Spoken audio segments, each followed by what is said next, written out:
রুটি খাওয়ানো হবে, আল্লাহ নিজে হাতে বান্দাদেরকে রুটি খাওয়াবে। আল্লাহ বলেন জান্নাতে যারা যাবে, জান্নাতি মেহমান নিয়ে আমি আল্লাহ জান্নাতীদেরকে আমার আল্লাহ মেহমান বলেছে। দেখবেন মেহমান যখন আপনার বাড়িতে 5 বছর 10 বছর পরে যখন আসে, প্রথম দিন মেহমান যখন আপনার বাড়িতে পা রাখে, তখন আপনার মনে হয় মেহমানকে কি দিয়ে রাজি করব, সন্তুষ্ট থাকবে। এর কারণেই মেহমানের জন্য আপনি পাগল পারা হয়ে যান।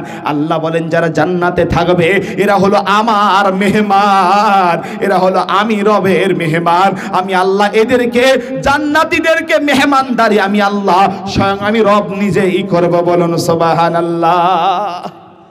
জান্নাতীদেরকে আল্লাহ নিজেই মেহমানদারি করবে। শুধু তাই নয়, নবীজি বলেন জান্নাতীদেরকে ঘর দেয়া হবে, এত ঘর দেয়া হবে যে ঘরটা উপর থেকে নিচ দেখা যায়, নিচ থেকে উপর দেখা যায়, এতই সুন্দর ঘর হবে।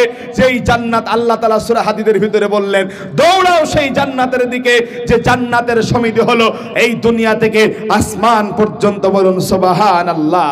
বলেন সেই জান্নাত, শুধু জান্নাতে তাই নয়, জান্নাতে যারা যাবে জান্নাতীদেরকে জান্নাতের ভিতরে হুর গিলমান দান করা হবে, হুর পরিদান করা হবে।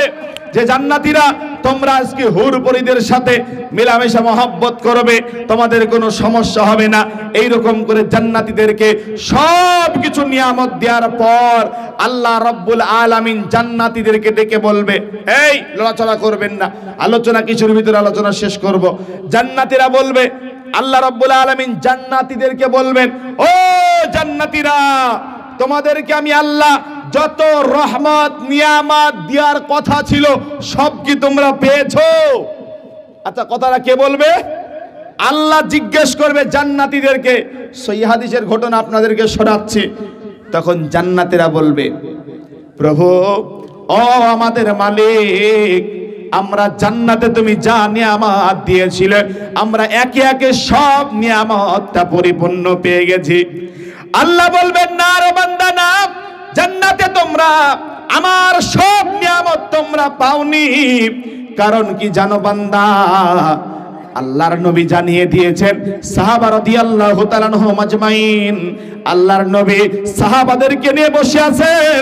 ইতিমধ্যেই সাহাবারা নবীর সামনে বসে বসে বলছে, ইয়া রাসূলুল্লাহ, ইয়া হাবিবাল্লাহ, নবী গো, জান্নাতের ভিতরে সব চাইতে নিয়ামত কি হবে আপনি বলুন।